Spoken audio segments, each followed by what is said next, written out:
Oke, kita mulai ya. Assalamualaikum warahmatullahi wabarakatuh. Selamat malam ya. Waalaikumsalam warahmatullahi Ya, wabarakatuh. ya selalu di sana ya, Pak, Ibu, Mas, dan Mbak semua ya. Hari ini Siap. kita akan mendengarkan paparan nih dari kawan-kawan mahasiswa ya. Kalau biasanya Siap, kita Pak. mendengarkan dari dosen, sekarang dosen dan kawan-kawan lain gitu mau mendengarkan paparan dari mahasiswa terkait pengembangan, ya, pemanfaatan ilmu pengetahuan dan teknologi.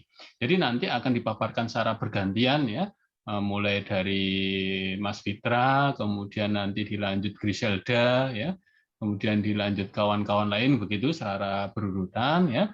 Kalau mekanismenya seperti ini, Mas Fitra membuka, kemudian memperkenalkan diri ya, menyampaikan, kemudian menutup ya. Setelah menutup, nanti dilanjutkan Griselda. Mbak Griselda menutup, nanti dilanjutkan Dimas Eka dan seterusnya begitu secara bergantian. Nanti kalau sudah ada Siap, Pak. kawan lain sudah masuk duluan untuk berbicara, kawan yang lain tahan diri, jangan nyerobot gitu ya, biar ada keteraturan gitu. Mohon izin ya, perkuliahan hari ini saya rekam gitu, jadi nanti hasilnya akan saya upload ke YouTube supaya teman-teman bisa melihat ya, menyimak kembali apa yang sudah dipaparkan ya. Paparannya selama 2, 3 atau 4 menit gitu, secukupnya. Yang penting diingat-ingat ya, tidak boleh terlalu teoritis ya. Jangan sampai kita memaparkan gagasan itu justru ngambil dari internet kemudian hanya membaca ulang, itu kurang menarik ya. Lebih bagus kita menarasikan dengan gaya bahasa kita, kemudian mengurai ini penyebabnya seperti apa sih yang bisa saya berikan kontribusinya dan lain sebagainya, itu akan lebih menarik gitu ya. Oke. Itu selanjutnya jangan sampai masalah atau kasus yang disampaikan itu sama ya. Sudah disampaikan sama Mas Fitra kok disampaikan lagi sama Griselda ya, disampaikan lagi sama Rafika, dan nanti topik apa penyampainya juga sama, narasinya juga sama, ini tidak menarik ya. Jadi usahakan kasusnya berbeda. Jadi kita berlomba-lomba, setelah disampaikan Mas Fitra, oh ini sudah disampaikan, apa lagi yang belum disampaikan, kita cari. Gitu ya. Oke, kita mulai dari Mas Fitra. Waktu dan tempat saya sediakan untuk Mas Fitra. Monggo. Siap, Bapak. Assalamualaikum warahmatullahi wabarakatuh. Sebelumnya saya terima kasih pada Pak Danang telah memberikan waktu kepada saya. Saya juga minta maaf ini Pak, kurang monitor sama mata kuliah, soalnya dari tanggal 24 sampai tanggal 2 saya ada operasi, jadi saya kurang monitor mata kuliah. Oke, nggak Ini saya apa-apa. juga paparan juga mendadak.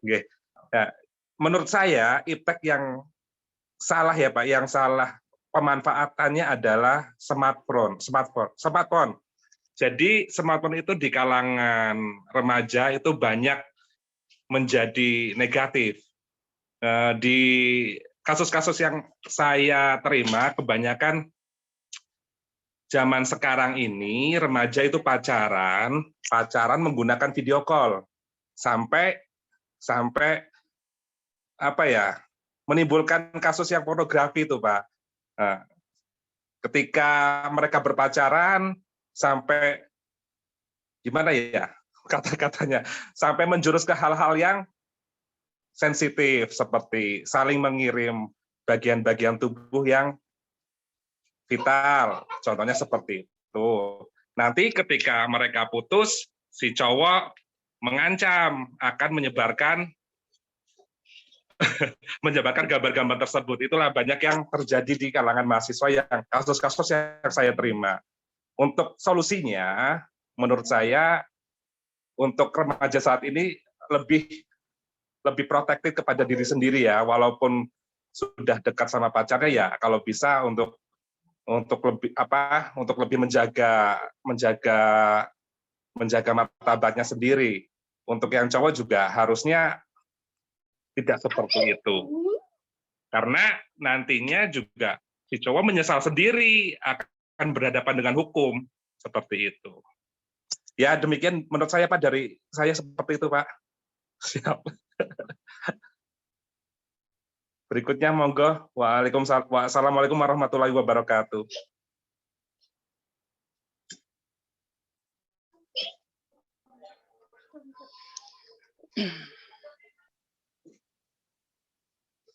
Monggo bisa dilanjut teman-teman. Namanya Utari Kusumawati. Di sini saya akan memaparkan mengenai perkembangan iptek yang tidak sesuai dengan nilai Pancasila. Di sini saya akan berikan contoh perjudian online.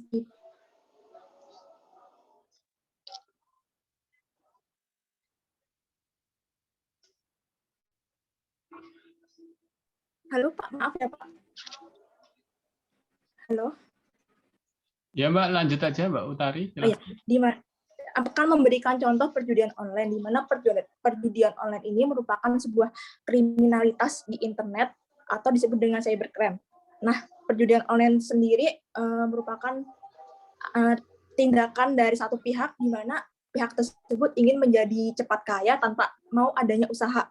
Nah, menurut saya hal tersebut juga dilatar belakangi oleh beberapa faktor seperti faktor ekonomi, di mana kebutuhan yang kita butuhkan itu lebih besar daripada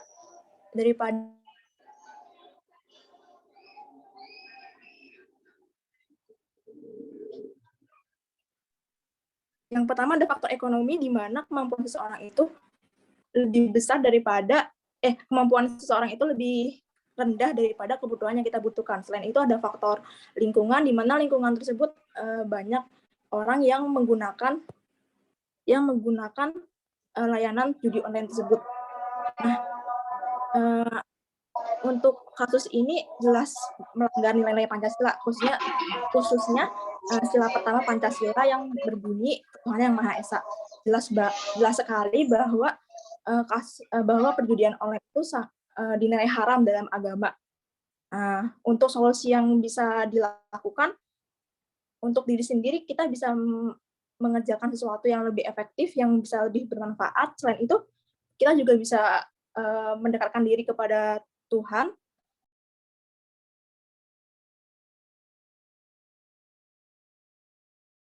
Dan yang terakhir, untuk pemerintah mungkin bisa memblokir situs-situs perjudian online tersebut. Terima kasih, Pak. Mohon maaf, Pak, ini sinyalnya jelek.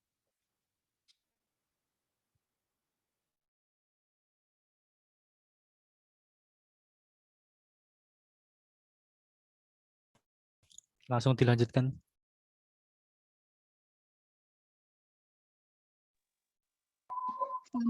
Selamat malam semuanya.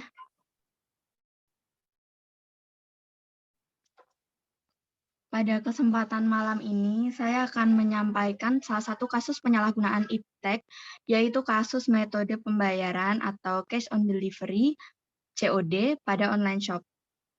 Berdasarkan pengalaman saya sebagai karyawan online shop, saya pernah mengalami kejadian yaitu pembeli tidak mau membayar paket tersebut karena mengaku tidak memiliki uang.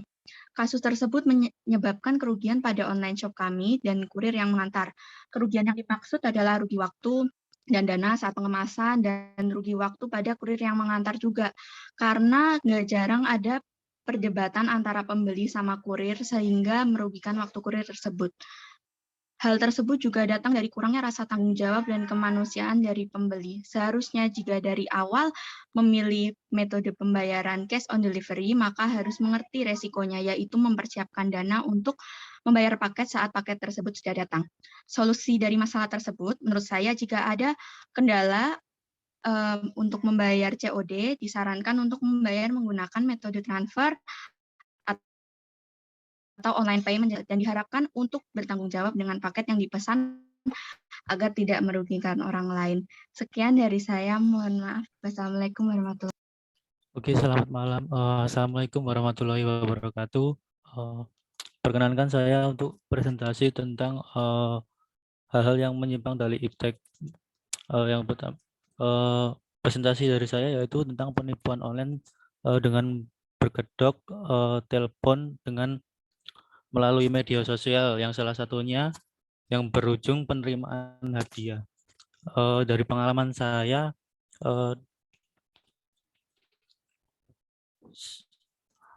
korban ditelepon oleh pelaku karena diiming-imingi oleh beberapa hadiah.